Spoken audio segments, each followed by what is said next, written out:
ای زړګیا ناکلاره سوځه سوځه، ای زړګیا ناکلاره سوځه سوځه، خپل درمان پسې بیماره سوځه سوځه. پروت د غمه دی صوفي ملکي امان دی، ای زما نصیبه خواره سوځه سوځه. ګرانو کتونکو مینوالو، عبدالله خان لخوا سلامونه قبول کړئ. څنګه چې تاسو ته پته ده عبدالله خان پاڼه ستاسو دپاره د پښتو خوږژبي شاعرانو نه نوي نوي شعرونه ریکارډ کوي. نو په دغه سلسله کې راغلي یو محبوب جان خواته چې ډېر کم عمر دی او ډېره ښایسته شاعري کوي او یو خپل انداز یې د شاعرۍ چې ډېر خلک خوښوي. نو محبوب جان تاسو د خپل پروګرام کې هرکلی وایم او ډېره مننه کوم چې موږ لا ټایم راکړو. ډېره زیاته مننه کوم بهجان د ستاسو چې دومره ټایم مو وباسو زما خواته راغلی. ډېره مننه مو کوم. ډېره مننه. ستاسو شاعرۍ شاته وجه څه ده؟ دومره ښایسته شاعري کوئ او دومره کم عمر. ځینو بس شاعرۍ سره مې شوق دی چې کله وړوکې وم نو ښه به مې شعرونه اورېدل به مې لا ناستې به مې داخوا دېخوا شعرونه وې، سخپې لاسونه مې لخوا دېخوا ویشتلو او بیا چې کله بیا به مې شاعران اورېدل او اوس خپله شاعري کوم. او ادبي ملګرو سره ناسته پاسته کوي که نه؟ او چې ادبي ملګرو سره ملاوېږو. او شعر چې ولیکې نو لکه داسې کوم ادبي ملګری دی شاعر چې هغه ستاسو استاد وي او هغه ته شعر ښایي؟ جنه استاد خو مې شته دی نه. او تعلیم څنګه روان دی؟ تعلیم مې ډېر ښکلی روان دی. په 4م جومات کې سبق وایم. او تعلیم لم توجه ورکو، خپل شعرونه دواړه لکه هم دي او دواړه جاري ساته. او ډېره مننه دی کوم چې موږ له ټایم راکړو. محبوب جان صاحب کو یو څو کلامونه شریک کړو، ډېره مننه به. نو کلام خو ستاسو ته به ډالۍ کړم، ستاسو مینهوالو ته به ډالۍ کړم چې زما پښتو څه د کمال ژبه ده، خوم د جلال خوم د جمال ژبه ده. زما پښتو څه د کمال ژبه ده، خوم د جلال خوم د جمال ژبه ده. ما لوی الله پښتو کې وپېژندو، ما مصطفی پښتو کې وپېژندو، ما لوی الله پښتو کې وپېژندو، ما مصطفی پښتو کې وپېژندو. زه د قرآن په معنی ورسېدم، زه د لوی شان په معنی ورسېدم، زه د قرآن په معنی ورسېدم، زه د لوی شان په معنی ورسېدم. ما دین اسلام پښتو کې وپېژندو، ما لوی امام پښتو کې وپېژندو. زه د هارون کیسه پښتو کې کوم، خو د کارون کیسه پښتو کې کوم. د اوداسه نیت په پښتو کې کوم، د هر مانځه نیت په پښتو کې کوم. ستا د کعبې صفت پښتو کې کوم، د مدینې صفت پښتو کې کوم. زه اهل بیت او ستا یاران پېژنم، زه په پښتو کې دین ایمان پېژنم. زما پښتو د لوی غیرت ژبه ده، زما پښتو د ننګ جرأت ژبه ده. دا د خوشحال او احمدشاه ژبه ده، د باچا خان د لوی بابا ژبه ده. دا د خوشحال او احمدشاه ژبه ده، د باچا خان د لوی بابا ژبه ده. قسم په خدای چې دا درنه ژبه ده، دا زما خپله پښتنه ژبه ده. اغیار به وایي چې ترخه ژبه ده، خو دا د شاتو نه خوږه ژبه ده. چې د جرګو مرکو ژبه ده، نو هغه ژبه د پښتو ژبه ده. دا د مینې د جذبو ژبه ده، د یوسف خان او شیربانو ژبه ده، د محبت د سلسلو ژبه ده، د آدم خان او درخانو ژبه ده. دا کاغیار اوس خرڅه وایي دا خو حمزه بابا صفا ویلې، زه به جنت ته د پښتو سره ځم، زه به جنت ته د پښتو سره ځم. ډېره مننه. ډېره مننه محبوب جان صاحب، ډېره مننه کوم او امید دی چې مینوالو به ستا د شعرونو خوندونه اخیستي نو کو یو کلام بل شریک کړو. ډېره مننه.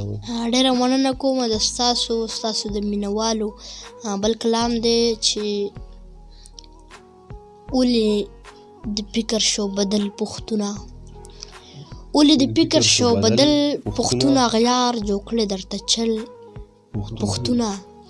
خر یو بچی د دهشتګرد یادوي، در پورې خاندي مکمل پښتونه. هر یو بچی د دهشتګرد یادوي، در پورې خاندي مکمل پښتونه. دا ته چې درومې د پردو په لارو، ښکاري چې سم شولې پاگل پښتونه.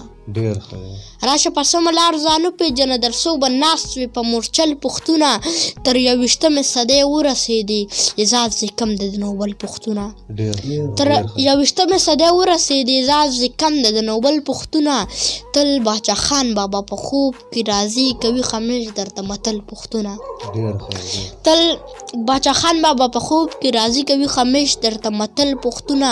خلک سپوږمۍ ته سفرونه کوي، تاله د کټ نه درځي پیچل پوښتونه د بېوسۍ اوښکې مې راشي په مخ محبوب چې ووینم ستا خل پوښت که را په خوله شوې مرور جانانه کېدم د خر یو سوال ته سر جانانه که را په خوله شوې مرور جانانه کېدم د خر یو سوال ته سر جانانه ستا د یارۍ بازار نه پاتې یم د مینې سوداګر جانانه په دې جزا زه مغفرت غواړم ایښې مې سر دی ستا په در جانانه ډېره موده وشوه چې راغلی نه یې راته یادېږي مسافر جانانه او زه محبوب جان یې په قیمت اخلمه لکه مرجان لکه ګوخر جانانه.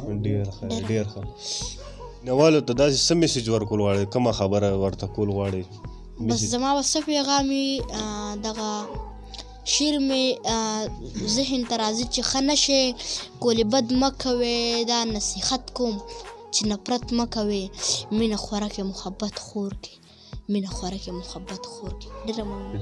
ډېره مننه. ګرانو کتونکو تاسو د محبوب جان شعرونه واورېدل او امید دی چې تاسو به خوښ شي. ډېره مننه کوم چې موږ له قیمتي ټایم راکو او موږ خپل پروګرام ختمو خو باغ زمین باندې روال صاحب را سر ناست دی نو په مزاحیه شعرونو باندې یا مزاحیه کیسه والا ورځي نو موږ ته په هغې وکړي نو پروګرام په هغې ختم کړو. بسم الله الرحمن الرحیم. دا خو موږ د محبوب جان ماشوم سره راغلي یو او هغه ډېر ښکلي غزل مو وی ښکلی پروګرام یې وکړو خو دی وی چې یاره که نه ته هم څه لږ څه ووایه نو یو ماشوم به روزانه مچردانه کې سملاسته نو روزانه به سملاسته نو یو شپه بار سملاسته نو پلار پرې راغی هلکه دا ولې بار ملاستې وی چپ شه لالا ما شوله دوکه ورکوم هغه وی چې هغوی به مالته ګوري هلته خو ته بیا لاړاږي شوې که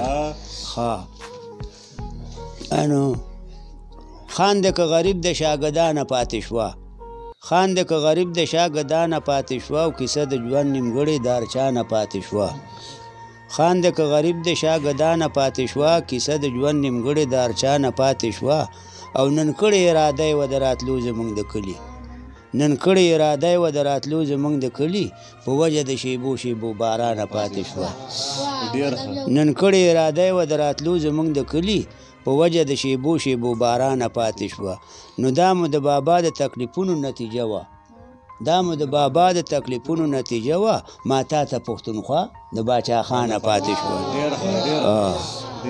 څه مې ویل خو نه یې وام غلی به پاتې شمه خو نه یې وام غلی به پاتې شمه او راته چې نه کوې ته پام غلی به پاتې شمه ساکي لږ غلی شه خبرې ته مې غوږ ونیسه ساکي لږ غلی شه خبرې ته مې غوږ ونیسه او که راله را د کړلو جام غلی به پاتې شم ساکي لږ غلی شه خبرې ته مې غوږ ونیسه او که راله را د کړلو جام غلی به پاتې شم نن خو رقیب او یار مې دواړو دا صلاح کړې ده نن خو رقیب او یار مې دواړو دا صلاح کړې ده او راته یې ښودی د مرګ دام غلی به پاتې شم